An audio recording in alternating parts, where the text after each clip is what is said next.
안녕하세요. 오늘은 임차인의 갱신 청구권에 대해서 알아보도록 하겠습니다. 정부는 경제적 약자인 임차인의 주거 안정을 보다 강화하기 위해 지난해 10월 30일자로 주택임대차보호법을 개정하였습니다. 개정을 통해서 계약갱신 청구권과 전월세 상한제를 새롭게 도입하였습니다. 이에 따라서 임차인이 주거기간을 실질적으로 4년으로 늘리면서 임대료 상한율에 대한 상한을 두었습니다. 또한 금년 6월부터는 전월세 신고제를 시행하여 임대차 계약을 하는 경우 계약 정보를 신고하도록 함으로써 임대차 시장의 현황 파악이 가능하도록 했습니다. 그래서 오늘은 임차인의 계약갱신 청구권에 대해서 구체적으로 알아보도록 하겠습니다.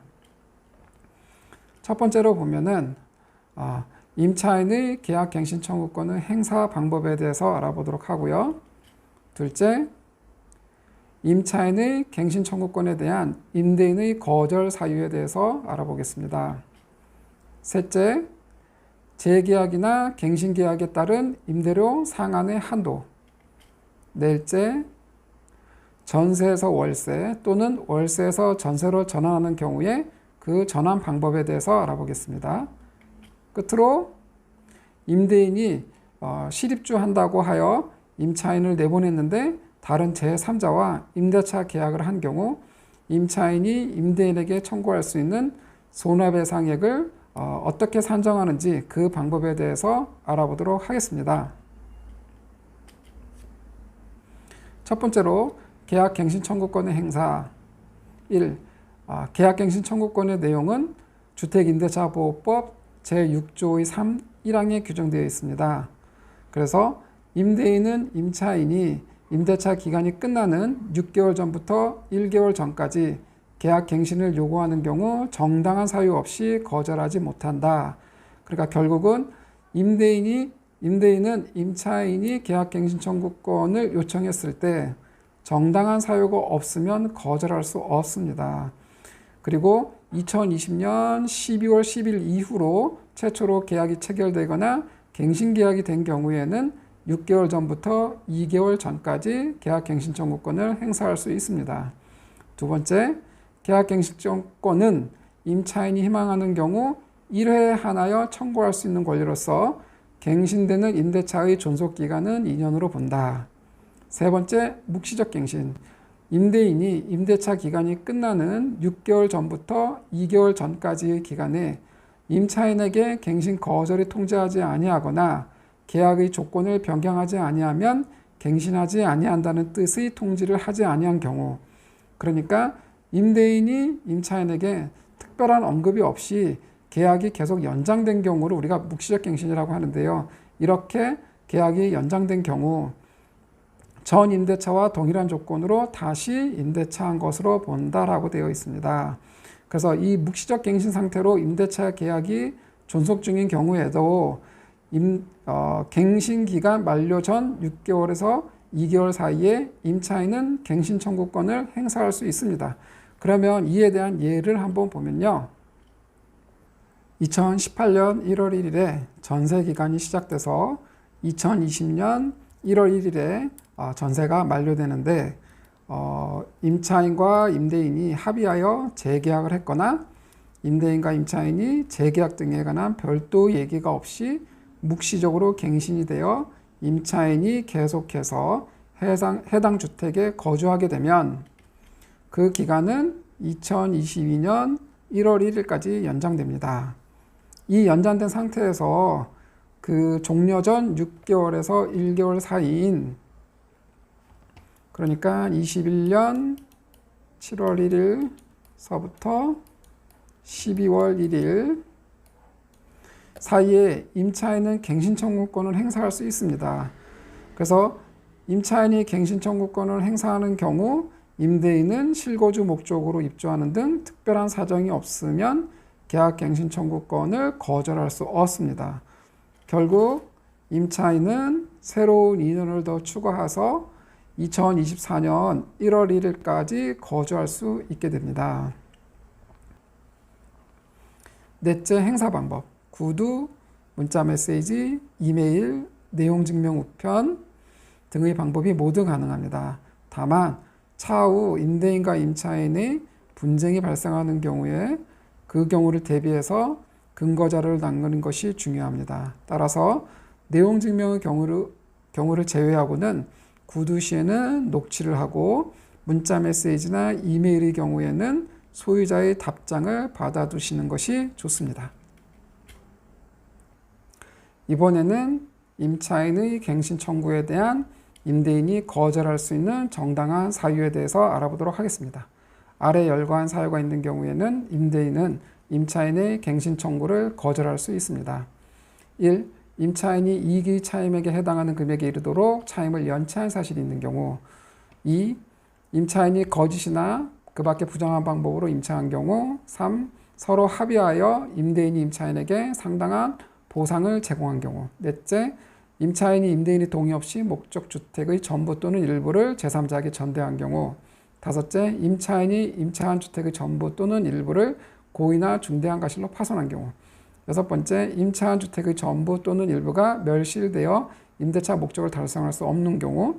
여섯째, 임대인이 다음 어느 하나에 해당하는 사유로 목적주택의 전부 또는 대부분을 철거 또는 재건축하기 위하여 점유를 회복할 필요가 있는 경우.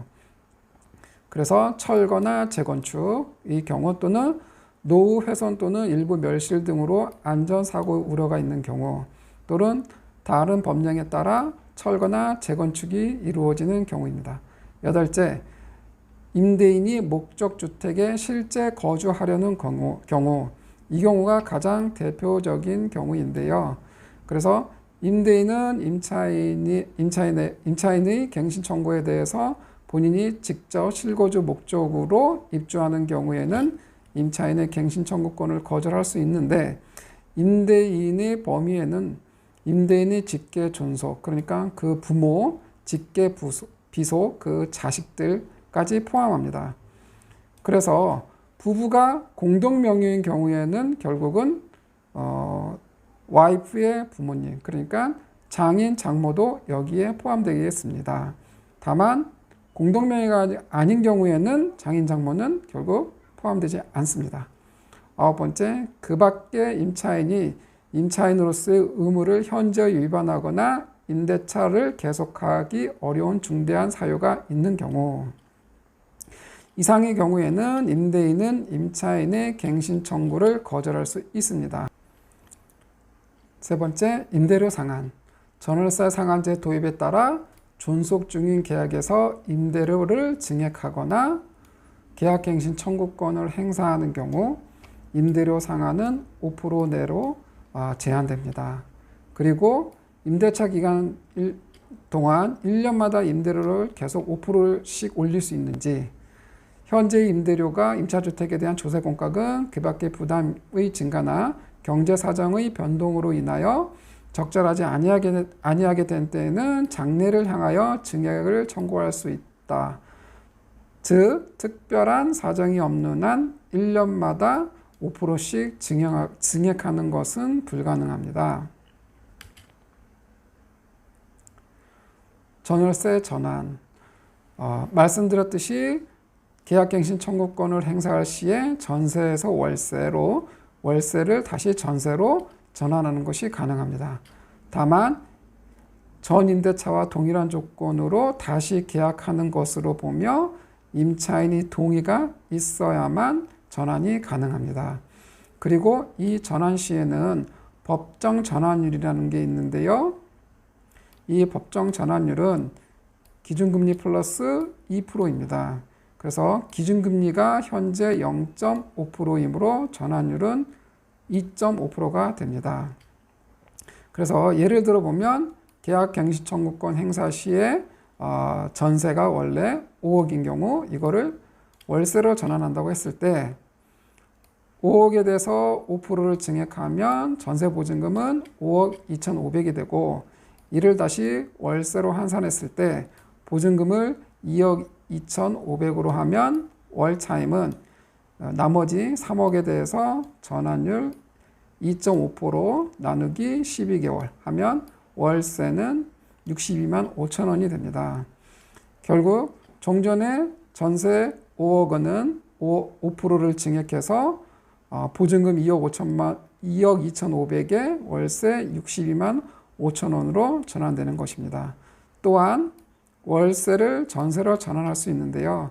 이 경우에는 한국감정원에서 발표하는 지역별 규모별 전월세 전환율이라는 게 별도로 있는데요. 이거에 따라서 전세가율을 정할 수 있습니다. 끝으로 손해배상액의 산정. 임대인이 허위로 실거주한다고 하고는 제3자에게 2년 이내에 재임대를 하는 경우 임차인은 손해배상을 청구할 수 있습니다. 이 경우 손해배상액에 대해서 알아보도록 하겠습니다. 말씀드렸듯이 임대인은 임차인에게 계약 만료 6개월 전부터 1개월 사이에 통보하고 입주할 수 있습니다. 다만 거주 사유가 허위인 경우 임차인은 손해배상을 청구할 수 있습니다. 그리고 정부는 주택임대차보호법 제3조 6 1항을 개정함으로써 종전주택의 임차인에게 거주하던 주택에 대한 이해관계인의 자격을 부여함으로써 주민센터 또는 등기소 등을 통해서 임대인이 임차인의 갱신 청구권을 거절한 후에 제3자와 임대차 계약을 체결한 경우 해당 주택에 거주하는 세대를 확인 가능하도록 하였습니다. 그런데 임차인이 이렇게 확인해 보니 임대인이 제3자와 새롭게 임대차 계약을 체결했다는 것을 알았을 때 임차인은 손해배상을 청구할 수 있는데 과연 그 손해배상을 얼마를 청구할 수 있는지 임차인의 입장에서는 사실 확인하기 쉽지 않습니다. 그래서 정부는 법정 손해배상 금액을 별도로 마련하게 되었습니다. 그래서 그 손해배상액의 산정 방법을 보면 임대인과 임차인이 합의한 손해배상 예정액이 있으면 그 예정액, 그런데 그 별도의 합의한 손해배상액이 없는 경우에는 법정 손해배상액 중 가장 큰 금액으로 규정했습니다. 그래서 첫 번째, 계약 거절 당시의 월차임, 전세인 경우에는 법정 전환율을 적용해서 월세로 전환하고 그 금액의 3개월분에 해당하는 금액. 그리고 두 번째, 임대인이 새로운 임차인에게 임대하여 얻은 월세 빼기 갱신 거절 당시의 월세, 그 차액분의 2년치에 해당하는 금액. 그리고 세 번째, 갱신 거절로 인해 임차인이 입은 손해액. 그래서 이 손해액이라고 하면 입증하기 쉬운 예컨대 이사비용이라든가 중개수수료 등이라고 할 수 있겠습니다. 따라서 임차인은 합의한 손해액이 있는 경우를 제외하고는 위 세 가지 중 가장 큰 금액을 청구할 수 있습니다. 이상으로 오늘은 주택 임차인의 갱신 청구권에 대해서 알아봤는데요. 임차인분들은 주택임대차보호법상의 임차인의 권리를 잘 숙지하시어 혹시 모를 임대인과의 분쟁이나 부당한 주장에 대해 적절히 대응하시는 데 도움이 되었으면 합니다. 감사합니다.